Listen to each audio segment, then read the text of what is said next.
Buenos días a todos y bienvenidos al seminario web de DECRA, titulado Huella de carbono y rentabilidad, cómo medir y capitalizar tu ahorro de CO2.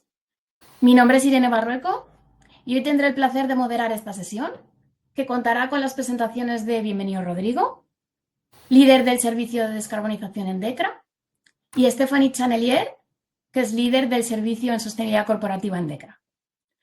Antes de comenzar este webinar, me gustaría compartir con todos vosotros algunas indicaciones. Para garantizar una mejor experiencia, los micrófonos de todos vosotros permanecerán silenciados durante todo el seminario. Durante el webinar os vamos a lanzar un par de preguntas muy sencillas para animaros a participar. Una vez que las lancemos y las tengáis disponibles, recibiréis una notificación en la sección de encuestas dentro del panel de control. Al finalizar la presentación, abriremos un espacio de preguntas y respuestas. Podéis escribir vuestras dudas en la sección de preguntas del panel de control y las abordaremos al final según el tiempo que tengamos disponible. Recordaros que este seminario está siendo grabado y en las próximas horas recibiréis un correo con el enlace a la grabación y la presentación que os compartirán mis compañeros. Agradeceros a todos vuestra asistencia y sin más doy paso a mi compañera Stephanie. Adelante. Hola, buenos días a todos y bueno, gracias por participar en este webinario.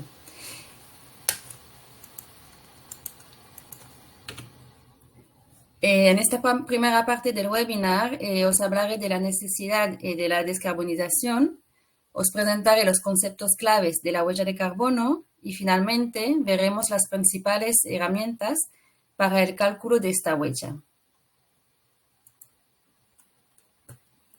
Entonces, muchos de nosotros, si no todos, estamos viendo e incluso estamos experimentando un aumento de la temperatura. En especial aquí en España vemos como cada vez los veranos son más calientes y los inviernos son menos fríos. Como ya sabéis, estos cambios de temperatura traen consecuencias pues muy serias, ¿no? En especial en nuestra zona mediterránea, pues como son las sequías o también las tormentas que hemos experimentado recientemente. Este aumento de la temperatura, como se ve en este gráfico, pues está debido a una mayor concentración de gases de efecto invernadero en la atmósfera. La concentración de CO2 equivalente aumenta desde los años 60 más o menos, desde la era industrial, y entonces tanto en los océanos como en los suelos y en la atmósfera hay mayor concentración de CO2 y está debida pues al aumento de las emisiones de CO2 por la quema más que todo de los combustibles fósiles. Entonces, ¿cuál es la clave? Pues reducir nuestras emisiones de CO2 para frenar este calentamiento. Vamos a ver, pues primero cómo se pueden calcular las emisiones de CO2 que generan las empresas.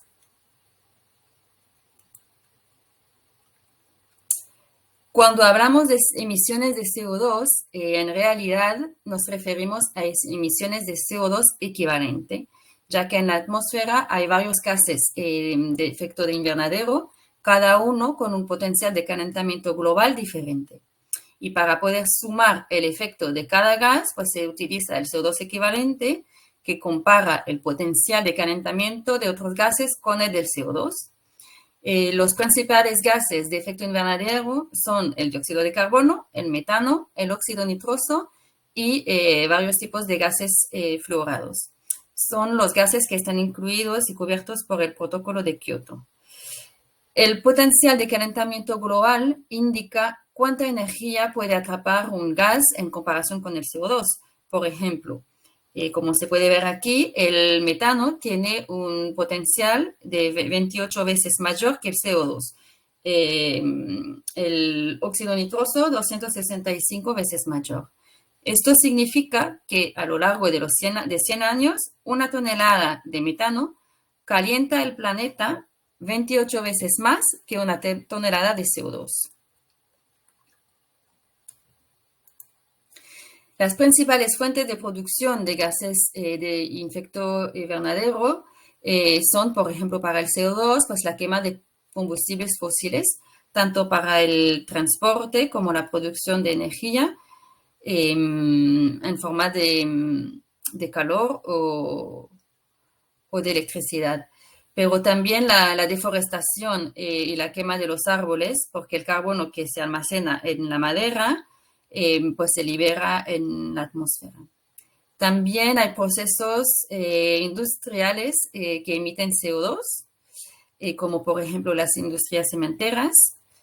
El metano se produce principalmente en la agricultura, con la digestión de los rumiantes, pero también se produce durante la extracción y el transporte de gas natural, también del petróleo y la minería de carbón. Finalmente es un producto de la descomposición de la materia orgánica en condiciones anaeróbicas de los residuos, de los estiércoles, del tratamiento del agua, etc. Los óxidos nitrosos se producen en la agricultura por el uso de fertilizantes nitrogenados y de los estiércoles. También son emisiones de ciertos procesos industriales y se producen en procesos microbiológicos, el del tratamiento de aguas residuales.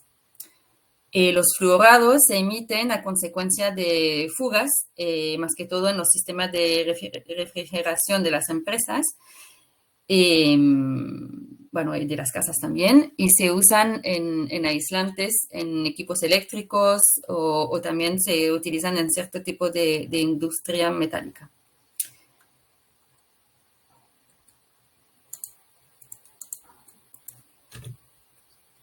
Y en esta diapositiva se puede ver cuáles son las principales emisiones de gases y más que todo la proporción de cada gas en las emisiones totales de CO2 equivalente.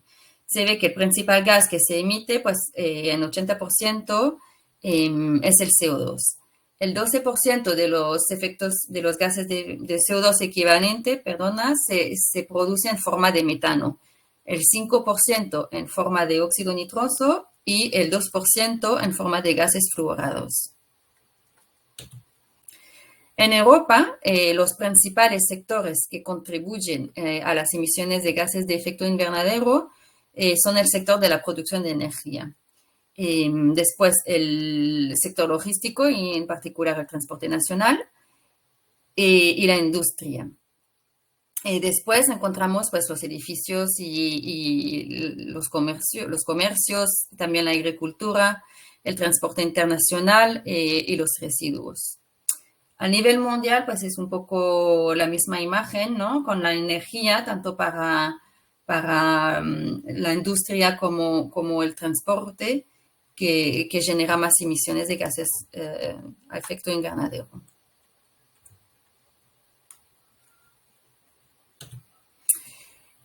Los riesgos y los efectos de la crisis climática ya se analiza desde muchos años, desde mediados del siglo XX, y hubo pues varias conferencias, normas y protocolos y estándares que han sido desarrollados como el GHG Protocol o la ISO 14064 que permite medir y verificar y certificar el cálculo de la huella de carbono.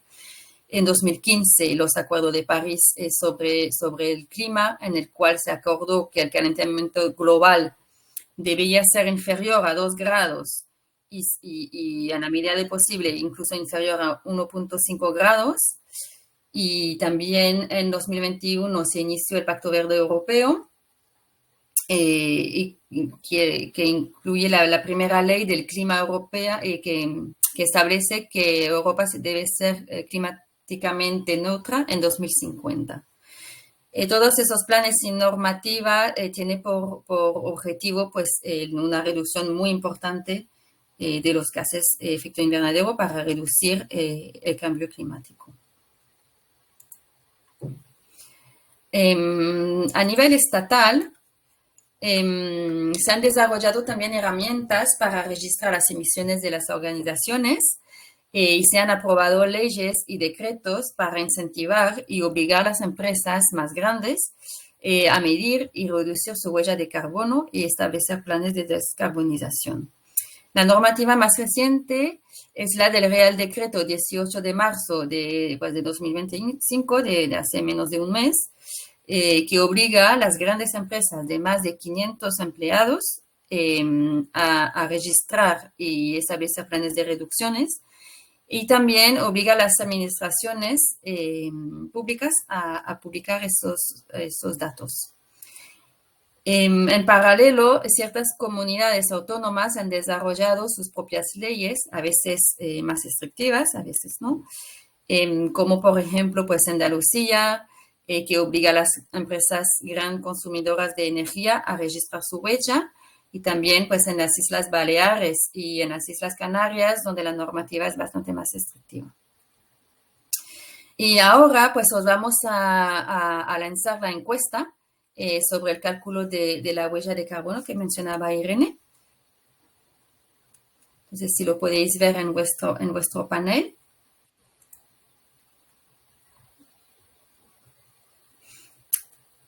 Y veremos los resultados de esas encuestas al final del webinar.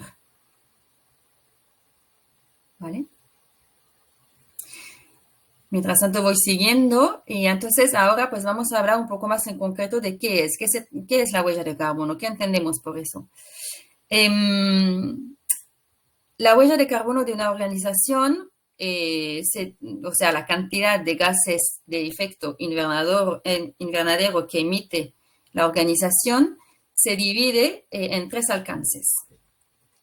Las emisiones de alcance 1 son las emisiones directas que resultan de las propias operaciones de la empresa, como por ejemplo pues el consumo de energía primaria, el gas natural, por ejemplo, las emisiones de procesos si existen, y las emisiones de gases refrigerantes, como hemos visto de las fugas, o también el consumo de combustible por la flota de coche de propiedad de la empresa o que la empresa controla.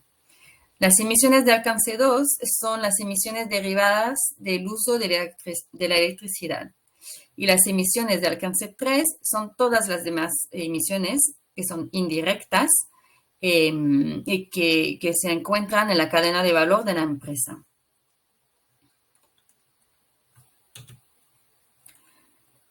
Aquí pues es una diapositiva que ilustra un poco que se entiende cuando se habla de emisiones indirectas de alcance 3.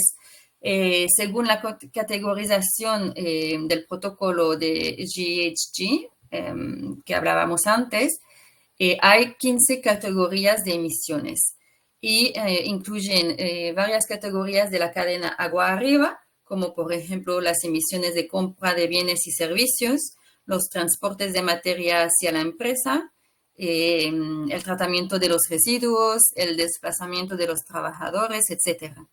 Y también incluye las emisiones agua abajo, como por ejemplo el transporte de los productos fabricados por la empresa o el uso de estos productos, el tratamiento de los productos al final de su vida útil. También incluye pues los activos arrendados, las inversiones de la empresa. Y hay que saber pues que estas emisiones de alcance 3 resultan ser muy importantes, ya que en promedio las emisiones de alcance 3 representan más del 70% de las emisiones de gases de efecto invernadero de las empresas.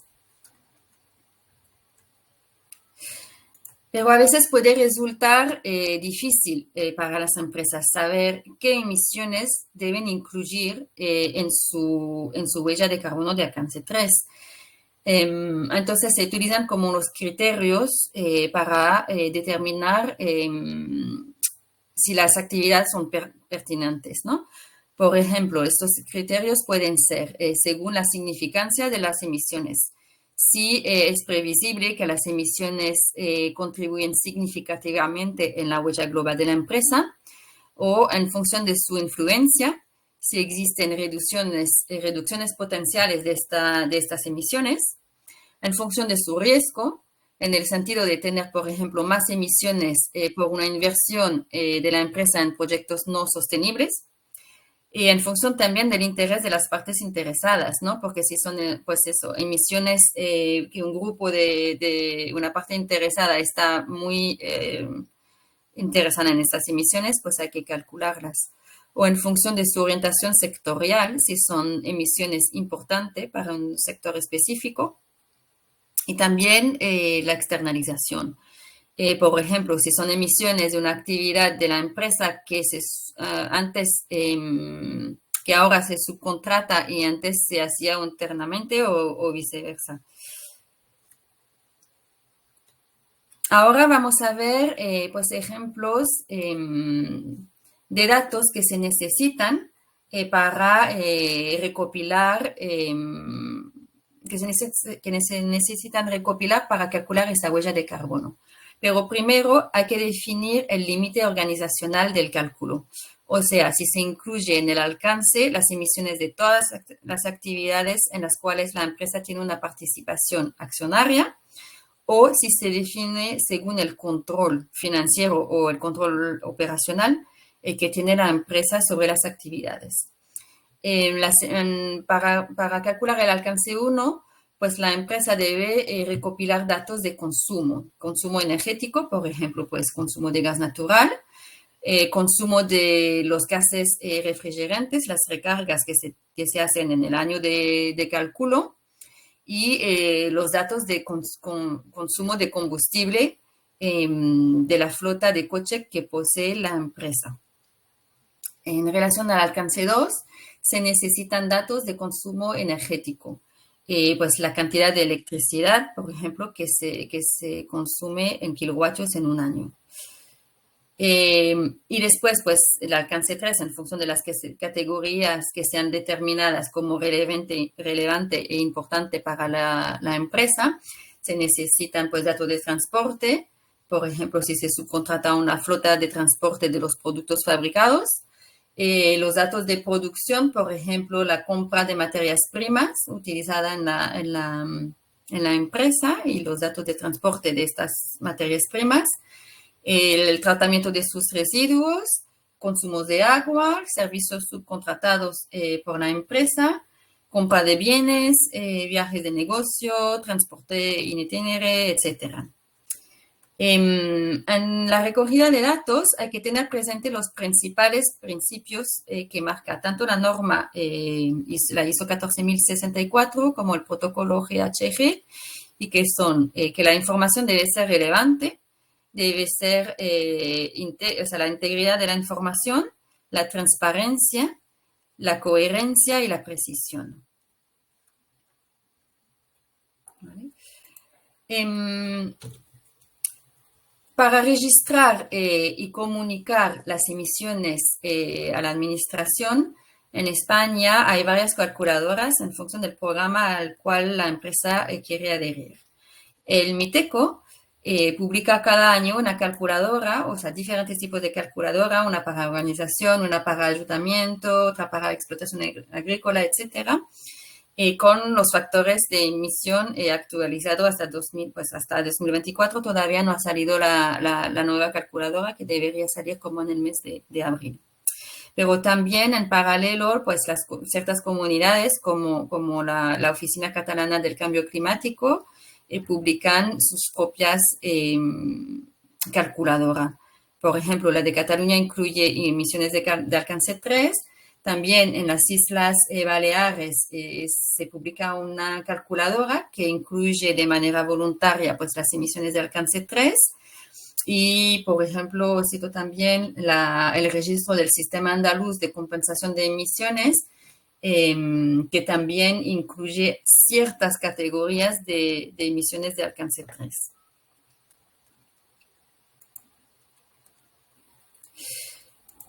Pero, ¿qué pasa después del cálculo? ¿Qué hay más allá de este cálculo, no? Porque el objetivo final es reducir las emisiones de gases invernadero, y para eso, pues las empresas pueden desarrollar un plan de descarbonización. No es el objeto principal del webinar, pero bueno, os presento un par de diapositivas.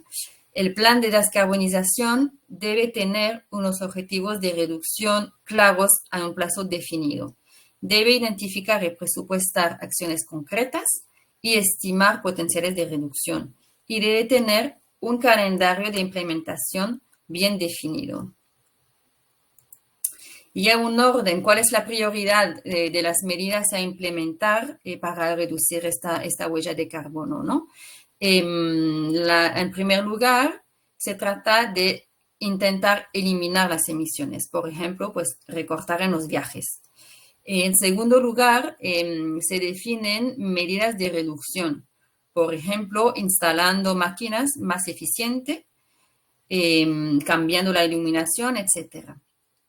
En tercer lugar, se puede sustituir, por ejemplo, cambiando una tarifa de electricidad fósil a fuentes renovables.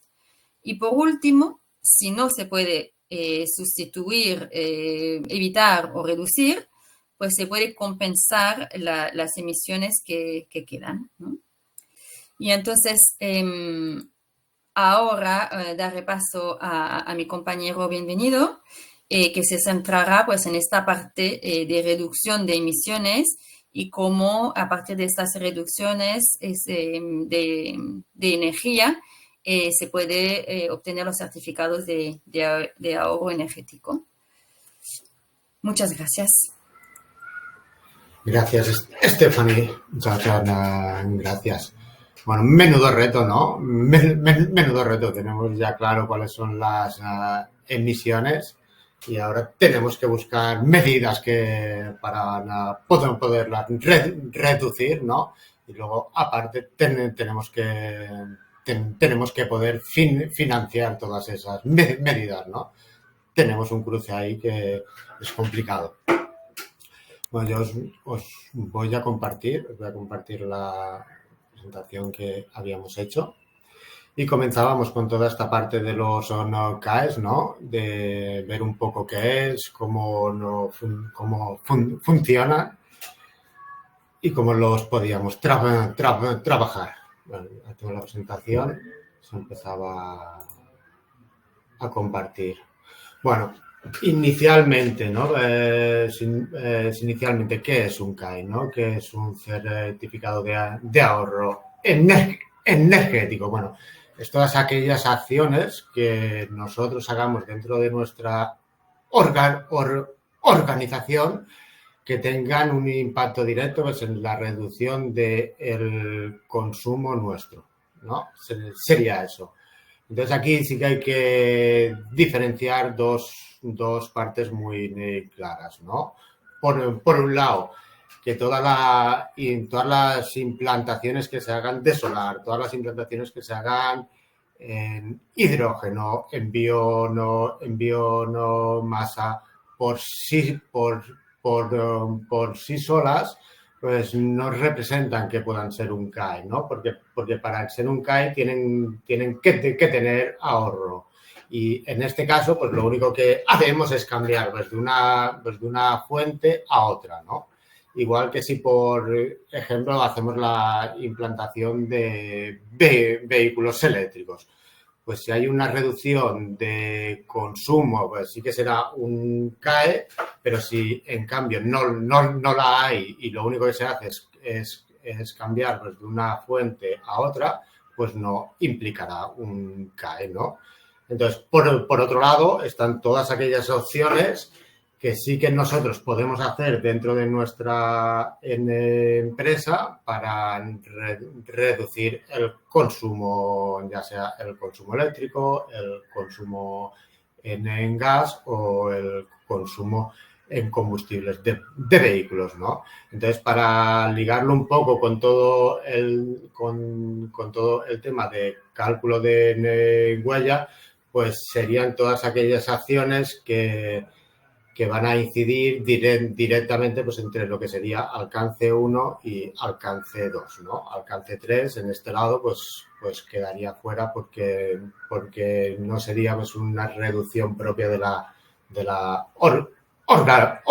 organización, ¿no? Vale, entonces, visto esto, bueno, que tengamos claro que en nuestro país, ¿no? Pues cuando se empezó a hablar pues, de los CAEs era por el año 2014, pues por la ley 18/2014, y que cuando se han implementado ya pues estos CAEs nacen en el Real Decreto 36/2023, por tanto es algo que hasta la fecha pues tiene un recorrido muy corto, ¿no? Este recorrido corto pues sí que lo podemos ver en otros países, que luego os iré definiendo diferentes webs. Por ejemplo, en Francia, todos los CAEs nacen en el año 2005, pues en Italia también han nacido pues en el 2005. Sí que es verdad que cuando nacieron estos CAEs por esa época nacieron pues de una forma muy light, pues aún no crecían mucho, y sí que es verdad que fue a partir del año 2011, 2012, pues cuando los CAEs en Francia, por ejemplo, tuvieron un crecimiento mucho más alto, ¿no?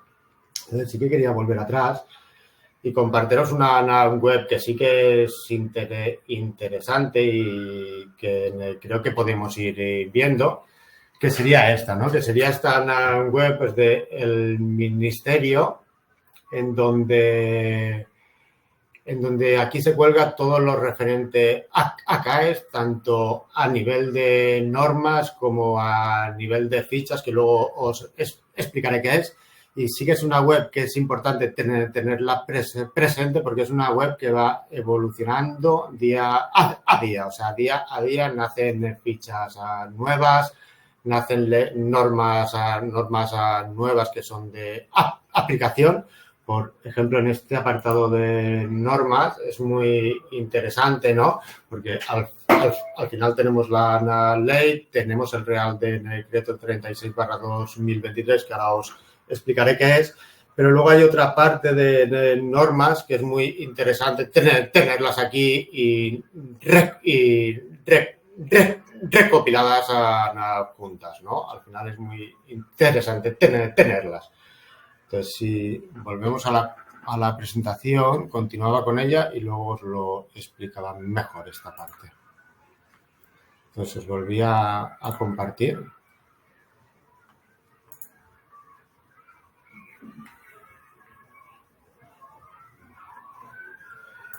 A ver si me deja compartir. ¿No?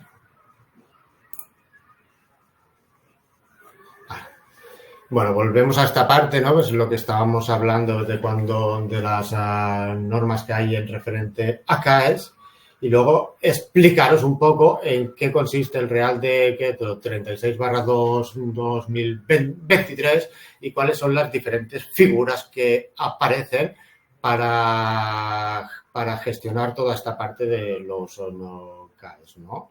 Pues los agentes que aparecen y las diferentes figuras que hay son las que el ministerio ha representado así, ¿no? Que por un lado estarían todos los usuarios finales, que son aquellos usuarios que van a hacer medidas que van a generar ahorro, ¿no? Que van a generar pues, un ahorro que van a poder ser acreditadas en CAEs, ¿no?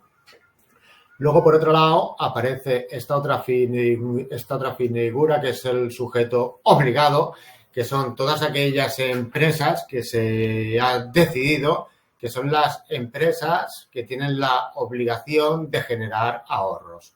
¿Y cómo pueden generar estos ahorros? Bueno, pues tienen dos formas. O van a generar ahorros propios o pueden comprar ahorros de otras agentes, ¿no? Que en este caso sería pues, de los usuarios finales. Y todo aquello que no hayan generado como ahorros propios o que los hayan comprado pues, a los usuarios finales, pues van a tener que pagar por esos ahorros que no han generado. Y luego, por otro lado, aparecen pues, los sujetos delegados, que los sujetos delegados es como una figura que se ha generado para ayudar al sujeto obligado a aglutinar CAEs, ¿no? Porque al final un sujeto obligado pues está definido que más o menos comprará pues unas cantidades de CAEs altas. Entonces el sujeto delegado lo que hace es comprar CAEs que son más pequeños, los agrupa y se los vende luego a la parte obligada. Luego, por otro lado, aparece la figura también, en este caso, del verificador, que el verificador será, bueno, igual que como se hace pues, una verificación pues de una ISO, será el que verifique, pues esos CAE son correctos. Entonces, cuando ya está realizada esa actuación y se ha verificado, pues ese CAE se llevará al gestor autónomo, en este caso, porque los CAE se han de registrar por comunidad autónoma y entonces serán ellos pues, los que validen definitivamente el CAE. Y luego, por otro lado, está el coordinador nacional, que lo que hace es validar que todo está de forma correcta y supervisar y controlar. Vale, luego, por otro lado, tenemos, claro, que están los CAEs, pero que sepáis que hay dos diferencias, que por un lado están todos los CAEs estándares y, por otro lado, todo lo que no estuviera dentro de un CAE estándar estaría dentro de un CAE singular. ¿Y cuál es la diferencia entre uno y otro? ¿No? Pues si vamos a la web del Ministerio, aquí veremos que el Ministerio, en este lado de la izquierda, tiene todo lo que son los catálogos y fichas. Pues, ¿qué es lo que ha hecho el Ministerio? Ha definido pues, unas medidas estándar y cómo se va a calcular el ahorro de esas medidas, ¿no? Entonces, cuando entramos dentro, vemos que el Ministerio, pues, en función del sector que es, ha definido diferentes medidas, ¿no? Si, por ejemplo, entramos dentro del sector industrial, vemos que las medidas que hay empiezan desde la NN10 y ha definido pues muchísimas medidas de ahorro. Está bien esto porque al final lo que hace es definir un procedimiento estándar para cada una de ellas y simplifica mucho cuál es la justificación de esos ahorros, ¿no? Por ejemplo, si vamos a la medida IN 050, que sería el cambio a LED, vemos que, bueno, que cuando entras dentro de una de las medidas, vamos a dedicar un segundillo y podremos. Bueno, suelo cargar más rápido, pero mira, aquí lo tenemos. Bueno, siempre define igual todas estas medidas, ¿no? Da cuál es el ámbito de aplicación, luego te define cuál es el cálculo que tienes que hacer y cómo se tiene que justificar. Y luego, por otro lado, te dice toda la documentación que tienes que aportar para justificar que has hecho esa implantación, ¿no? Entonces, bueno, que sepáis que tenemos muchísimas fichas y que a mí sí que me había gustado poner por qué en Francia llevaban más años, ¿no? Y es que, por ejemplo, cuando entras dentro de otro sector, ¿no? Por ejemplo, dentro del sector transporte para los vehículos, ¿no? Bueno, vemos que aquí en España tenemos como unas 5 fichas de diferentes acciones que podemos hacer estándar para el cálculo de ahorro, pero si, por ejemplo, vamos a Francia, sí que es una buena fuente de información porque al final llevan desde el año 2005 realizando todas estas actuaciones. Bueno, aquí lo ponemos en español, ¿no? Y, ¿ves? En esta parte tenemos todas las medidas estándar que ellos han definido, ¿no? Y si vamos, por ejemplo, a la parte de transporte,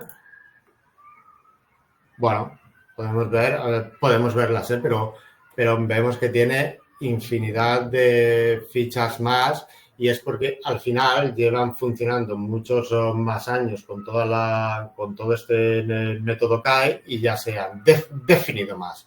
Y por eso es súper interesante tener esta web siempre presente, ¿no? Porque lo que son todas estas fichas que van apareciendo, al final esto es una parte viva, o sea, cada mes salen fichas nuevas. Y es interesante ir mirando pues cuáles son estas fichas y cuáles son las medidas que nosotros podemos implantar, ¿no? Vale. Os vuelvo a compartir la presentación y continuamos. Vale, visto por este lado, bueno, también Irene creo que os lanzará pues, una pequeña encuesta, ¿no? En donde se os preguntará esto, ¿no? Ver cuáles de esas medidas habéis implantado ya con esta metodología, ¿vale? Cosas importantes a tener en cuenta pues, en los CAEs. Aquí hemos definido 3 que creo que son muy importantes, ¿no? Por un lado, un CAE tiene una validez de 3 años desde que se ha realizado esa actuación, ¿no? Luego tiene una pequeña coletilla que es hasta el 31 de diciembre de 2030, pero bueno, que sepáis que si por ejemplo habéis realizado una actuación en el año 2024 o en el 2023, pues aún estáis a tiempo de poder gestionarlas y acreditarlas como no CAEs, ¿no? Por otro lado, que pasado ese periodo ya no se pueden ya pierden esa validez y ya no se pueden acreditar. Y luego, por otro lado, que también es importante, es que el ahorro que se va a considerar CAE solo es ahorro del primer año. O sea, una vez pasado ese ahorro del primer año, pues aunque la instalación nuestra tenga una vida útil de X años, 10, para el CAE solo se va a considerar el ahorro de este año inicial. Vale, también muy importante, ¿no? Que son los precios de referencia, pues que las empresas que están obligadas a qué precio de referencia tienen que pagar esos ahorros si no los han conseguido generar propiamente o comprar a través de CAEs a otras empresas. Bueno, pues tienen que pagar 182 euros por megavatio, en este caso, que no han conseguido ahorrar. Que sepáis que este valor también va cambiando, o sea que no es un valor fijo y siempre va a quedar así. De hecho, en el año 2023 eran 160 y algo euros al año, al año 160 y algo euros al megavatio hora. Este año son 182 y irá evolucionando. Al final es el ministerio quien va decidiendo a cuánto va este valor, ¿no? Y al final, ¿qué significa eso? Bueno, que si al final el ministerio decide que este año los ahorros se pagan a 182 euros el megavatio hora, pues es el valor de referencia pues que los sujetos obligados toman para decidir a cuánto lo van a comprar al usuario final, ¿no? Por unas publicaciones que hay en el ministerio, que de hecho han salido en febrero de 2025, o sea que son muy recientes, allí sí que se ha definido o se ha hecho encuestas viendo que esos ahorros se están comprando a unos 115 y entre 115 y 140 euros el megavatio hora. Esta variación pues principalmente viene por un lado porque los puede comprar directamente el sujeto obligado pues cuando es una cantidad grande o porque puede ser que estos CAEs pues hayan pasado por compra de su objeto del legado y luego hayan pasado al obligado, ¿no? Entonces, ¿qué significa, no? Al final nosotros tenemos claro que vamos a poder monetizar esos ahorros entre 115 y 140 euros el megavatio si no cambia este valor de equivalencia. ¿Y qué significa eso, no? Al final, si lo miramos un poco en números, ¿qué significado tiene? Bueno, pues el significado nosotros habíamos puesto 3 opciones. Si esos ahorros se iban a generar a través de, por ejemplo, gas natural, donde el gas natural tiene un coste de unos 45 euros el megavatio, a través de la parte eléctrica con unos 90 euros el megavatio y para el tema vehículos habíamos puesto el coste vehicular, ¿no?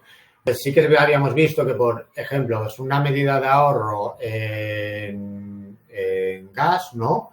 Al final sí que veíamos que podía tener una reducción adicional del payback de esa inversión en 2,7 años, ¿no? Al final nosotros estamos muy acostumbrados a ir a diferentes sitios y ver que siempre con los técnicos que hay, siempre nos hablan pues que las medidas que pueden implantar ellos son aquellas que tengan un payback de dos años o inferior. Bueno, pues para que sepan, ¿no? Que al final tengamos claro que hay unos ahorros adicionales. Entonces, todas aquellas medidas que estén entre 4 o 5 años para el tema de gas, pues al final entrarían dentro de ese margen que se les ha dado, ¿no? Que se les ha podido dar. Por tanto, al final el CAE lo que hace es potenciar que dentro de las industrias pues se hagan más medidas de ahorro, ¿no? Para la parte eléctrica, pues sí que vemos que tiene un potencial de reducir esos paybacks entre 1 y 2 años, y luego para la parte de vehicular estaría en torno a 1 año, ¿no? Y hasta aquí esta parte de la presentación. Muchas gracias. Y si queréis pasamos con toda la parte de las encuestas, ¿no, Irene? Sí, muchas gracias a Stephanie, bienvenido por compartir vuestro conocimiento con todos nosotros. Abrimos, como ha dicho, bienvenido el turno para las preguntas. Por el momento veo que ya nos han llegado algunas y uno de los asistentes nos pregunta lo siguiente. ¿El Real Decreto aprobado en marzo de este año, qué numeración tiene? ¿Aún no está publicado en el BOE? Esta creo que va para Stephanie.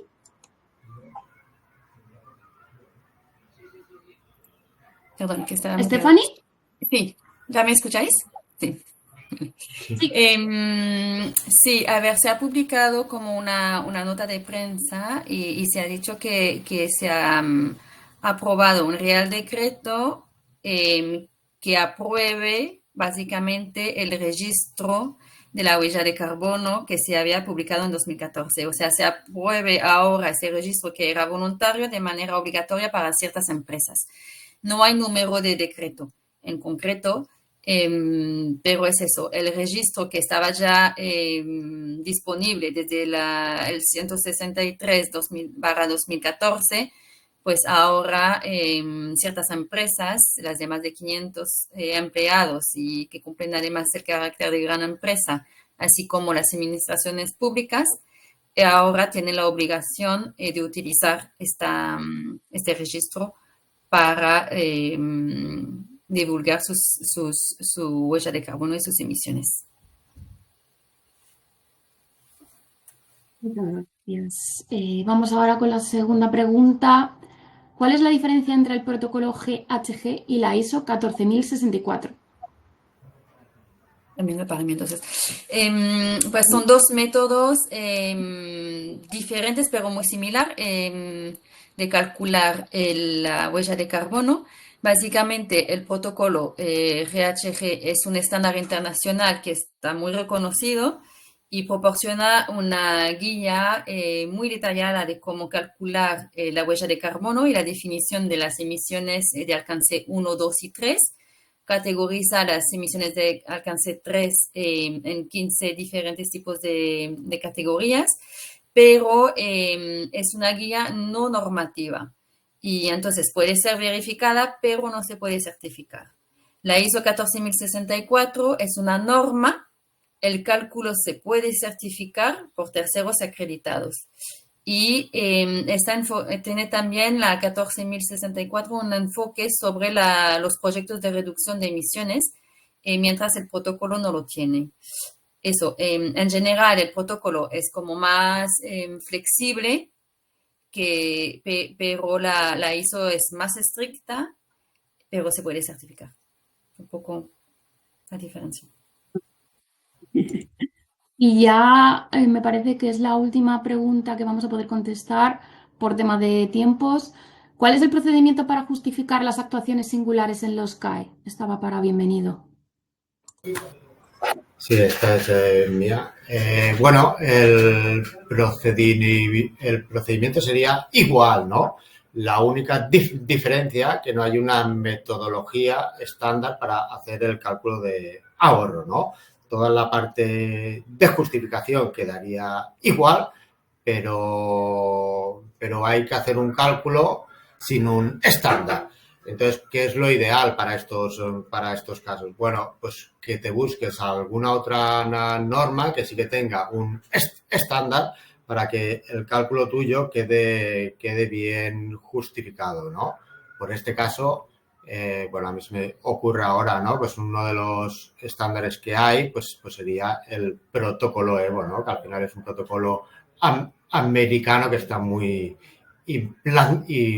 implantado, ¿no?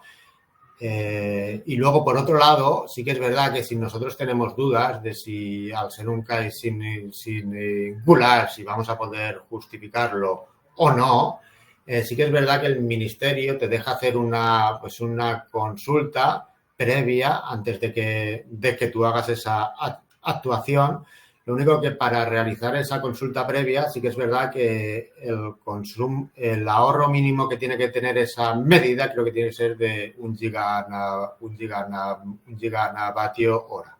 Si es inferior no puedes realizar esa consulta.